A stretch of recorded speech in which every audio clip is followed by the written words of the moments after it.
J'ai terminé ma présentation préliminaire et je donne la parole maintenant à M. Karim. Monsieur l'ambassadeur, l'Algérie a annoncé qu'elle ne prendra pas part aux tables rondes. Quel est l'impact de ce boycott sur le processus politique? Il y a les faits, comme on dit, les faits sont têtus. Il y a l'histoire également est têtue. Il y a la posture pour les faits et les actes. C'est quand même une décision que personne ne comprend. Mais je voudrais rappeler qu'en fait que Son Excellence le Président de la République algérienne a écrit au secrétaire général pour demander instamment, l'année dernière, la reprise du processus politique. Il a fait la même demande devant le sommet des chefs d'État africains. Le ministre des Affaires étrangères a envoyé des missives au secrétaire général. Il a fait des déclarations partout.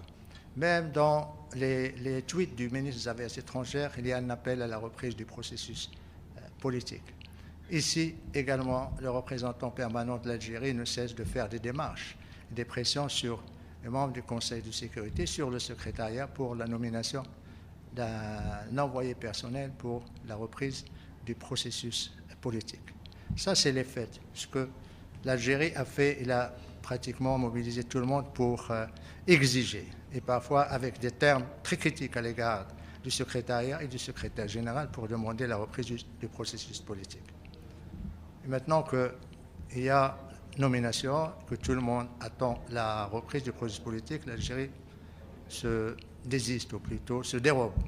Je voudrais juste rappeler que l'Algérie a tenté un dernier chantage en envoyant une lettre la semaine dernière pour dire qu'il se retire, afin de faire pression sur les membres du Conseil de sécurité.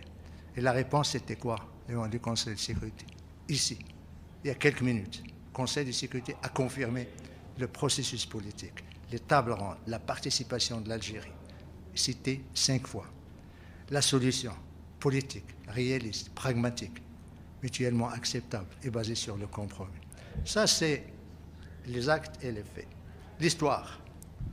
L'Algérie a participé aux 2 tables rondes.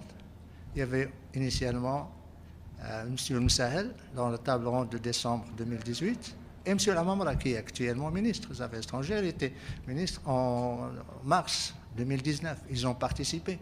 Pour votre information, durant les discussions, durant ces tables rondes, 99% des échanges étaient entre les ministres. Mon ministre des Affaires étrangères et les ministres des Affaires étrangères algériens. Donc, il y a l'histoire qui confirme la participation de l'Algérie, dont il se dérobe. Il y a maintenant la posture. La posture, l'Algérie a décidé, il n'a qu'à le dire à M. de Mistura. Il n'a qu'à le dire au Conseil de sécurité. Il n'a qu'à ne pas venir lorsque M. de Mistura annoncera la reprise et donnera les dates et les lieux. Il doit assumer sa responsabilité devant la communauté internationale parce que ça serait violer, ne pas respecter une résolution du Conseil de sécurité. Et bien sûr, le Maroc prendra les décisions qui s'imposent.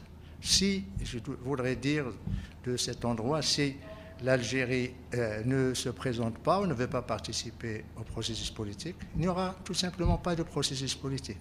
Parce que pour tout le monde, pour nous, pour le Conseil de sécurité, l'Algérie joue un rôle, l'Algérie est responsable, l'Algérie est partie prenante. Et il doit être là. En l'absence de l'Algérie, il n'y aura tout simplement pas de processus politique.